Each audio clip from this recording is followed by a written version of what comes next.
하나님 말씀 사도행전 7장 1절에서 16절까지 신약성경 197페이지입니다. 197페이지. 우리 합독은 7장 2절에서 6절까지 그리고 9절에서 10절까지 나누어 읽습니다. 사도행전 7장 2절입니다. 스데반이 이르되 여러분 부형들이여 들으소서. 우리 조상 아브라함이 하란에 있기 전 메소포타미아에 있을 때에 영광의 하나님이 그에게 보여 이르시되 내 고향과 친척을 떠나 내가 내게 보일 땅으로 가라 하시니 아브라함이 갈대아 사람의 땅을 떠나 하란에 거하다가 그의 아버지가 죽음에 하나님이 그를 거기서 너희 지금 사는 이 땅으로 옮기셨느니라. 그러나 여기서 발붙일 만한 땅도 유업으로 주지 아니하시고 다만 이 땅을 아직 자식도 없는 그와 그의 후손에게 소유로 주신다고 약속하셨으며 하나님이 또 이같이 말씀하시되 그 후손이 다른 땅에서 나그네가 되리니 그 땅 사람들이 종으로 삼아 400년 동안 괴롭게 하리라 하시고 9절입니다. 여러 조상이 요셉을 시기하여 애굽에 팔았더니 하나님이 그와 함께 계셔 그 모든 환난에서 건져내사 애굽 왕 바로 앞에서 은총과 지혜를 주시매 바로가 그를 애굽과 자기 온 집의 통치자로 세웠느니라. 아멘. 오늘 본문의 제목은 자유롭고 신실하신 하나님, 자유롭고 신실하신 하나님. 여러분, 오늘 이 본문은 스데반 집사님의 설교입니다. 그 설교 내용은 유대인들의 고발로 인해 가지고 이 스데반 집사님은 산헤드린 공회 앞에 서게 됩니다. 그리고 대제사장의 그 질문을 기회로 삼아 가지고 아브라함과 요셉 이야기를 통해 이스라엘의 역사를 설교를 통해 회고하는 그런 내용의 본문입니다. 오늘 본문을 통하여 우리에게 주시는 첫 번째 교훈입니다. 자유로우시며 크고 위대하신 하나님. 우리 하나님은 자유로우신 분이라는 거예요. 그리고 크고 위대하신 분이라는 것입니다. 이걸 우리에게 교훈해 주시는데 2절에서 4절까지인데 2절 말씀 보시면 스데반이 이르되 여러분 부형들이여 들으소서. 우리 조상 아브라함이 하란에 있기 전 메소포타미아에 있을 때에 영광의 하나님이 그에게 보여. 여러분, 이 본문은 스데반 집사님의 설교 서두입니다. 스데반 집사님은 설교 서두에 메소포타미아라는 이 지역을 강조합니다. 여러분, 창세기 2장 14절에 보면 에덴 동산에 4개의 강이 나오는데 비손, 기혼, 히데겔 그리고 네 번째가 바로 유브라데 강입니다. 여러분, 창세기 24장 10절에 보면 메소포타미아 지역이 기록되어 있는데 아브라함의 동생인 나홀의 성인 이 메소포타미아 지역에 있었다라고 기록을 하고 있습니다. 그리고 앞서 얘기했던 것처럼 이 유브라데 강이 또한 메소포타미아 지역에 흐르는 그런 강이었습니다. 여러분, 본문에서 스데반 집사님이 설교를 통하여 강조하는 것은 하나님께서 아브라함에게 하나님 자신을 계시하신 곳, 오늘 이 2절 말씀에서 메소포타미아에 있을 때에 영광의 하나님이 그에게 보여, 이 말씀이 하나님의 임재, 하나님 자신을 계시하셨다라는 것, 그것을 의미하는 말씀입니다. 그러니까 하나님께서 아브라함에게 하나님 자신을 계시하신 곳이 바로 메소포타미아 지역이었다라는 것입니다. 그리고 계속해서 아브라함이 하나님의 명령에 따라 자신의 고향과 친척을 떠난 이야기를 이 대사장들과 이스라엘 백성들에게 하고 있습니다. 여러분, 하나님께서는요 스데반 집사님의 이 본문의 설교 내용을 통해 대제사장 그리고 이스라엘 백성들에게 무엇을 이야기하고 싶은 것일까요?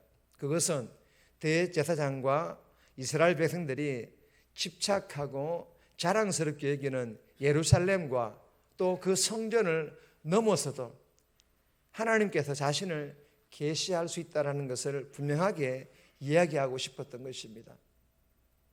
여러분, 예루살렘만이 아니라, 성전만이 아니라 하란에서도, 고향에서도, 그리고 메소포타미아에서도 하나님께서는 영광의 하나님이 그에게 보여 하나님 자신을 계속해서 계시하셨던 것입니다. 사랑하는 여러분, 우리가 믿는 하나님은 그 어디에도 갇히지 않는 무소부재하신 자유로우신 하나님이심을 믿으시기를 바랍니다. 그러므로 무소부재하시며 자유로우시며 영광의 하나님, 즉 너무도 크고 위대하신 하나님을 어느 한 신학이나 어느 한 교리나 혹은 지극히 주관적인 경험에서 비롯된 나의 그 좁은 신앙관으로 그 하나님을 가두어 놓고 내 경험만, 내 경륜만, 내가 알고 있는 작은 그 성경 지식만 고집하지 말라라는 것이 오늘 본문의 교훈입니다.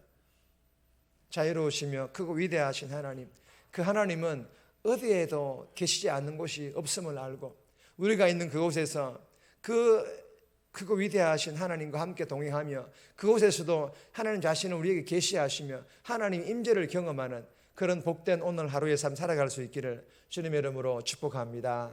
두 번 주시는 교훈입니다. 전적으로 신뢰하는 믿음, 전적으로 신뢰하는 믿음을 가질 것을 우리에게 교훈합니다. 3절에서 5절 말씀인데 5절 말씀 보시면 그러나 여기서 발붙일 만한 땅도 유업으로 주지 아니하시고 다만 이 땅을 아직 자식도 없는 그와 그의 후손에게 소유로 주신다고 약속하셨으며, 여러분 이 본문은요, 하나님께서 아브라함에게 가나안 땅을 주기로 언약하셨음에도 불구하고 그러나 정작 아브라함의 생전에는 발붙일 만한 땅도 유업으로 주지 아니하셨습니다.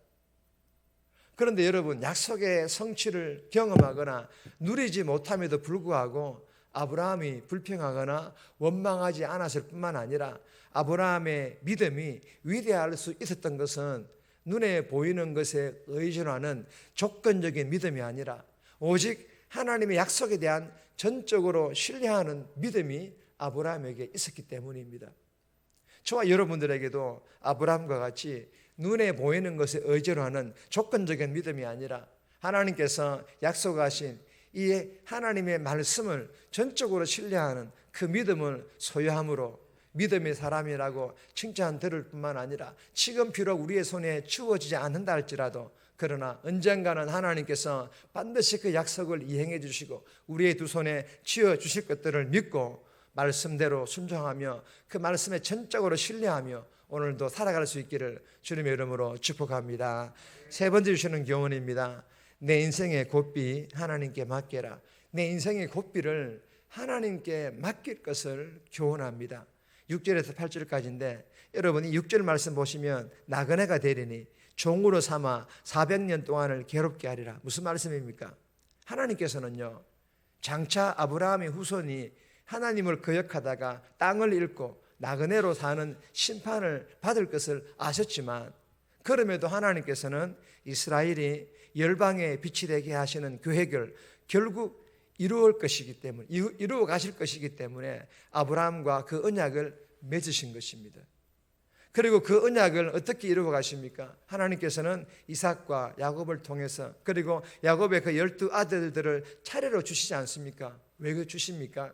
그들을 통하여 하나님께서 약속하신 그 약속들을 이루어 가시기 위해서입니다. 여러분, 우리가 믿는 하나님께서는 늘 주도권을 가지고 언약한 그 약속을 이루어 가시며 이스라엘의 그 역사뿐만 아니라 세상의 역사를 이루어 지금까지 오셨습니다. 여러분, 예수를 믿음에도 아직도 내 인생의 고삐를 내가 잡고 있지 않습니까? 내 인생의 고삐 이제는 좀 신실하신 그 하나님께 넘겨드릴 수 있기를 주님의 이름으로 소망합니다.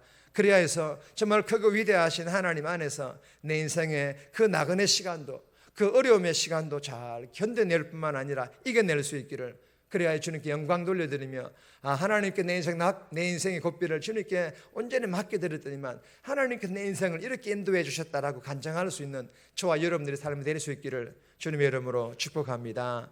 네 번째 주시는 교훈입니다. 위기를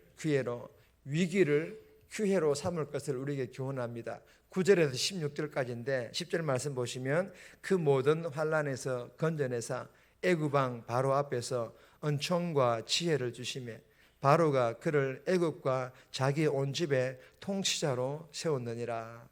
여러분, 하나님께서는 요셉의 위기를 기회로 바꾸어 역사하셨습니다. 믿으시기를 바랍니다. 여러분, 요셉의 형들은 요셉을 시기하여 애굽에 돈 받고 팔아넘겼지만 하나님께서는요, 요셉에게 은총을 베푸셔서 요셉을 총리, 즉 바로 왕 다음이죠, 2인자로 애굽 온 땅의 통치자로 세우셨습니다. 사실 요셉은 그 애굽에서 이방인이자 노예이지 않습니까? 사실 있을 수 없는 그런 일이 일어난 것입니다. 여러분, 하나님께서도, 예수님께서도 유대인들의 시기로 인해 가지고 죽임을 당하셨지만 하나님께서는 죽음으로 끝내시지 않으셨습니다. 부활하게 하심으로 새 이스라엘, 즉 하나님 나라의 백성들을 하나님께 다시 세우셨습니다. 실패를 성취로, 즉 승리로 바꾸신 것입니다. 여러분, 지금의 삶의 위기로 두려워하고 있지는 않습니까? 실패로 인하여 낙담하거나 주저앉아 있지는 않습니까?